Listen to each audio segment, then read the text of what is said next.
சின்ன மருமகள் 4 எபிசோடில் தமிழ்ச்செல்வி ரொம்ப பாவமாக உட்காந்து அழுதுகிட்டு இருக்காங்க. ஏன்னா இந்த போஸ் பண்ண விஷயங்கள் தமிழ்ச்செல்வியை ரொம்பவுமே மனசளவில் காயப்படுத்தியிருக்கு. ஏன்னா இப்போது சேது முழு நேர குடிகாரனா அதிகமாக குடிச்சிட்ருக்காரு. அதுக்கும் காரணம் இந்த போஸ் தான். ஸோ ஈஸ்வரி, தாமரை இவங்களாம் சேர்ந்து எப்படியாவது சேதுவை குடிக்க வச்சு ஏதாவது ஒன்று பண்ணிடணும் முடிவு பண்ணுறாங்க. அதே மாதிரி சேதுவை பயங்கரமாக குடிக்க வைக்கிறாங்க. ஒரு பக்கம் தமிழ்ச்செல்வி படிக்கிறதுக்கு காரணமே சேதுதான்னு சொல்லி அந்த விஷயத்த வீட்டில் சொல்லி ராஜாங்கத்துக்கும் சேதுக்கும் சண்டையை மூட்டி விட்டுட்டாங்க. அதனால் சேது இப்போது இன்னும் அதிகமாக குடிக்க ஆரம்பிச்சிட்டாரு. அது மட்டும் இல்லை, இப்போது சேது பார்த்துட்டு இருந்த தோப்பு வேலைகள் அப்புறம் மற்ற நிர்வாகம் எல்லாத்தையுமே இப்போது போஸ் கைக்கு மாறிடுச்சு. அதோட ராஜாங்கம் இப்போது எங்கே வெளில போனாலும் போஸ் தான் அழைச்சிட்டு போகிறாரு. இது பார்த்தோம்னா போஸுக்கு நல்ல ஒரு ப்ளஸ் பாயிண்ட் அமைஞ்சது. அதே மாதிரி போஸ் குடிச்சிட்டு தமிழ்ச்செல்வி மேலே போயிட்டு கை வைக்கலாம், தமிழ்ச்செல்விகிட்ட தப்பாக நடந்துக்கலாம் அப்படிங்கிற மாதிரி ட்ரை பண்ணுறாரு. தமிழ்ச்செல்விகிட்ட போயிட்டு, இங்கே பாரு தமிழ், நான் சொல்கிறதெல்லாம் கேட்டேனா நீ இந்த வீட்டில் இன்னும் கொஞ்சம் நல்லபடியாக வாழலாம். உனக்கு இந்த வீட்டில் சப்போர்ட்டே கிடையாது. நீ கதறி அதிர்ந்தாலும் சரி, கத்தி கூப்பிட்டாலும் யாரும் வரப்போகிறது கிடையாது. அதனால் எனக்கு கொஞ்சம் நீ அட்ஜஸ்ட் பண்ணி போன அப்படின்னா உன்னை நான் அந்த வீட்டில் கொஞ்சம் நல்ல பொண்ணாகவே வச்சுக்கிறேன் அப்படி மாதிரி போஸு தமிழ்ச்செல்விகிட்ட அசிங்கமாக பேசிட்டு தமிழ்ச்செல்விகிட்ட தப்பாக நடந்துக்க ட்ரை பண்ணுறாரு. டக்குன்னு அந்த நேரம் தமிழ்ச்செல்வி அருவாமனை எடுத்து வச்சு காட்டுறாங்க. ஒழுங்காக போயிடு, இல்லைனா இங்கேயே அறுத்து போட்டு போயிடுவேன் அப்படின்னு சொல்கிறாங்க. அதனால் போஸு ரொம்பவுமே கடுப்பாகி போகிறாரு. இந்த தமிழ்ச்செல்வியை விடக்கூடாது, ஏதாவது பண்ணி ஆகணுமே அப்படின்னு சொல்லி தமிழ்ச்செல்வியை பழி வாங்க நினைக்கிறாரு. அதே மாதிரி பழி வாங்கிறதுக்கு ஒரு சில விஷயங்களையும் பண்ணுறாரு. ஒரு பக்கம் தாமரை, ஈஸ்வரி இது தெரிஞ்சுக்காம தமிழ்ச்செல்வி வயிற்றில் இருக்கிறவுடைய கருவை கலைச்சிட்டோம் அப்படின்னா தமிழ்ச்செல்வியை ஈஸியாக ராஜாங்கத்தில் சொல்லி அதன் மூலயமா அவளை வீட்டோடு துரத்திடலாம் அப்படிங்கிற மாதிரி அவங்க ஒரு பக்கம் பிளான் பண்ணுறாங்க. இதுக்கடையில் தமிழ்ச்செல்வி இப்படி சேது தன்னை புரிஞ்சிக்க மாட்டாரு. சேது அடிக்கடி தன்னை திட்டிகிட்டே இருக்காரு. எந்த தப்புமே நான் பண்ணவே இல்லை, ஆனால் இருந்தும் எல்லா தப்பும் நாம் தான் பண்ணணும்னு சொல்லி எல்லாருமே நினைக்கிறாங்க. இந்த நேரத்தில் இவங்கெல்லாம் இப்படி இருக்கிறத புரிஞ்சுக்கிட்ட இந்த போஸ் நம்மள்ட்ட தவறாக நடந்துக்க ட்ரை பண்ணுறான். இனிமேல் இவன் அடிக்கடி இந்த மாதிரி பண்ணுவான். எப்படி இவன்ட்டு நம்ம தப்பிக்க போகிறோம்? எப்படி நம்ம உண்மை எல்லாத்தையும் கண்டுபிடிக்க போகிறோம்? எப்படி இதெல்லாம் சேதுக்கிட்டையும் இந்த ராஜா குடும்பத்துலேயும் சொல்லி நம்ம தப்பிக்க போகிறோம்னு தெரியாமல் தமிழ்ச்செல்வி பயங்கரமாக அழுதுட்ருக்காங்க. அந்த பக்கம் காலையிலேயே கஷாயத்தை எடுத்து வராங்க நம்ம மலர். கஷாயத்தை எடுத்து மலர் தமிழ்ச்செல்விட்ட கொடுக்குறாங்க. இந்த தமிழ்ச்செல்வி கஷாயத்தை குடி, அப்போ தான் குடிக்க சொன்னாங்க அப்படின்னு சொல்லி கொடுக்குறாங்க. கொடுத்துட்டு மலர், சரி தமிழ் நீ குடிச்சிட்டே இரு, எனக்கு கொஞ்சம் கிச்சனில் வேலை இருக்கு, நான் முடிச்சுட்டு வந்துடுறேன்னு சொல்லிட்டு மலர் நேராக கிச்சனுக்கு போகிறாங்க. அந்த நேரத்தில் தமிழ் சும்மா தான் குடிச்சிட்ருக்காங்க. அதே மாதிரி இங்கே ஈஸ்வரி, தாமரை எல்லாருமே என்ன பண்ணுறாங்க அப்படின்னா நேராக அவங்க எப்படியாவது இந்த தமிழ்ச்செல்வியை கருவை கலைக்கிறதுக்கு அவங்க ரெடி பண்ணிகிட்ருக்காங்க. இந்த பக்கம் தமிழ்ச்செல்வி இந்த சூப்பை குடித்து முடிச்சுட்டு எப்படி சேதுக்கிட்டையாவது பேசணும், சேதுக்கிட்ட பேசி இந்த போஸ் பண்ணுற விஷயங்கள்லாம் சொல்லணும் அப்படிங்கிற மாதிரி தமிழ்ச்செல்வி நினைக்கிறாங்க. ஆனால் சேது 2 நாளாக வீட்டுக்கே வராமல் குடிச்சிட்டு அங்கங்கே விழுந்து கிடக்குறாரு. அப்படியே ஏஞ்சி அங்கேயும் எங்கேயாவது சாப்பிட்றாரு, திரும்ப குடிக்க ஆரம்பிச்சிடாரு. இப்படி சேதுவோட நிலமை இருக்க மோசமாக போயிட்டுருக்கு. இதெல்லாம் தெரிஞ்சுக்காத தமிழ்ச்செல்வி ரொம்பவுமே ஃபீல் பண்ணி ஒரு மாதிரி அழுதுகிட்ருக்காங்க. அப்போ தான் மலர் கொஞ்சம் வேலையெல்லாம் முடிச்சுட்டு வெளில வராங்க. வெளில வந்தோடனே பார்த்துறாங்க தமிழ்ச்செல்வியை. ஏன் தமிழ்ச்செல்வி இப்படி அழுதுகிட்ருக்க, என்ன ஆச்சு அப்படின்னு கேட்குறாங்க. இல்லைக்கா, இது மாதிரி நேற்று நைட்டு போஸ் என்கிட்ட இப்படிலாம் பண்ண நினச்சாரு அப்படின்ற மாதிரி சொல்லவும் இங்கே மலருக்கு ரொம்ப ஷாக்கிங்காக இருக்குது. என்ன இப்படி பண்ணிகிட்ருக்கா இருந்தாலும் அப்படின்னு சொல்லிட்டு அந்த நேரம் பார்த்து கரெக்டாக தாமரையும் ஈஸ்வரியும் வராங்க. வந்த உடனே, என்ன தமிழ்ச்செல்வி, என்ன மலர்கிட்ட ஏதோ குசு குசுன்னு பேசிகிட்ருக்க? ஓ 2 பேரும் ஒரே டீலிங்க அப்படின்ற மாதிரி பேச, அப்போதைக்கு தமிழ்ச்செல்வி சொன்ன எல்லா விஷயத்தையும் அங்கே கரெக்டாக மலர் சொல்கிறாங்க. ஸோ உங்கள் புள்ள போஸ் ஏன் இப்படிலாம் இருக்காரு, அவருக்கு என்ன ஆச்சு, என்னதான் பிரச்சனை அவருக்கு இப்போது அப்படிங்கிற மாதிரிலாம் திட்டுறாங்க. உடனே தாமரையும் ஈஸ்வரியும் சொல்கிறாங்க, ஓ என் புள்ளைய பற்றி நீ தப்பாக பேசுறியா, அந்தளவுக்கு வந்துட்டியா நீயே ஒரு வேலைக்காரி இந்த வீட்டில். அப்படி இருக்கும்போது நீ இந்த வீட்டுக்கு துரோகம் பண்ணவ. நீ சொன்னால் இந்த வீட்டில் இருக்க யாருமே எதையுமே நம்ப மாட்டாங்க. அதனால் நீ அவனுக்கு கொஞ்சம் அட்ஜஸ்ட் பண்ணிட்டு போயிடு, இல்லை அப்படின்னா அவனை சும்மா விட மாட்டான் அப்படிங்கிற மாதிரி பேச, உடனே தமிழ்ச்செல்வி பயங்கரமாக கொந்தளிக்கிறாங்க. சி, நீங்களாம் ஒரு பொம்பளைங்களா? நீங்களாம் அவனுடைய அம்மா தங்கச்சின்னு சொல்லவே எனக்கு அசிங்கமாக இருக்குது. இப்படி பெத்த புள்ள பண்ணுற விஷயத்த தப்புன்னு சொல்லும்போது அதுக்கு ஆதரித்து பேசுகிறீங்க. எவ்வளோ மட்டமாகலாம் நீங்களாம் அப்படின்னு தமிழ்ச்செல்வி பேச, டக்குன்னு தாமரை பலார்னு தமிழ்ச்செல்வி கணத்தில் வைக்கிறாங்க. என்னடி வாய் ரொம்ப நீளுது, எங்களுக்கு தெரியும் என்ன பண்ணணும் எது பண்ணக்கூடாதுன்னு சொல்லிட்டு, புரியுதா? நாங்கள் சொல்கிறதெல்லாம் கேட்டு அடங்கி இருந்தனா இந்த வீட்டில் ஒரு வேலைக்காரியாக ஒரு மூலையில் போடுறத சாப்பிட்டுட்டு இருக்க முடியும். இல்லை அப்படின்னு வச்சுக்கேன், உன்னை இப்பயே ராஜாங்க மாமாட்ட போய் இது மாதிரி போஸ்கிட்ட தப்பாக நினச்சிக்கிற போகிறா தமிழ்ச்செல்வி அப்படின்னு சொல்லி பிரச்சனையை பெருசாக்கிடுவோம் பார்த்துக்கோ அப்படின்னு சொல்லிட்டு நேராக போகிறாங்க. தமிழ்ச்செல்வி பயங்கரமாக அழுகுறாங்க.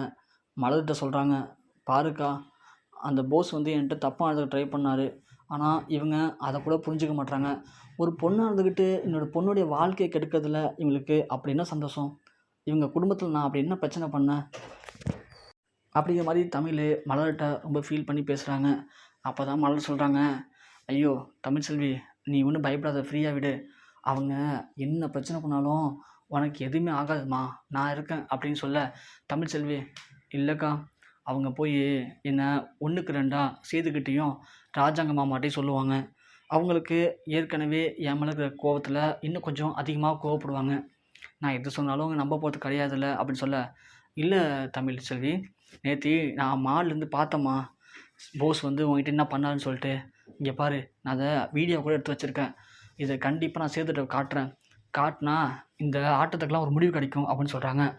அதே மாதிரி இந்த பக்கம் நேராக போயிட்டு தாமரை ஈஸ்வரியையும் சேதுக்கிட்ட சொல்கிறாங்க, சேது, தமிழ்ச்செல்வி மேலே நீ எவ்வளோ நம்பிக்கை வச்சுருந்த. நாங்கள் அப்பயே சொன்னோம்ல, அவளால் அந்த குடும்பத்துக்கு நிறையா பிரச்சனை வரும்னு சொல்லி. ஏற்கனவே அந்த தமிழ்ச்செல்வியோடைய உன்னுடைய நிம்மதி போணுச்சு, மான மரியாதை போச்சு. இப்போது நீ உசுருக்கு உசுராக நினச்ச உங்கள் அப்பாவும் உன்னை தூக்கி எறிஞ்சிட்டாரு அந்த தமிழ்ச்செல்வியால் அப்படின்னு சொல்ல, சேது ஒன்று, அவளை பற்றி என்கிட்ட பேசாதீங்க. அவளை நான் தேவதை மாதிரி நினச்சிருந்தேன். ஆனால் அவள் என் வாழ்க்கையில் கிடச்ச சாபம் கேடு. அவளால் என் நிம்மதி ஒட்டுமொத்தமாக போயிடுச்சு அப்படிங்கிற மாதிரிலாம் சொல்லிட்டு அழுகுறாரு. உடனே அந்த இடத்துல தாமரை சொல்கிறாங்க, ஆமாம் அழாதீங்க மாமா, நீங்கள் ஏன் மாமா அவளுக்காக போய் அழுகுறீங்க?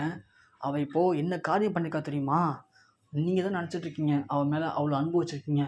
ஆனால் அவளை பாருங்கள், நம்ம போஸ் இருக்கார்ல, போஸ்கிட்ட போய் தப்பாக பேசியிருக்கா. அதாவது போஸ் வந்து, ஏன் இப்படி பண்ணுறீங்க?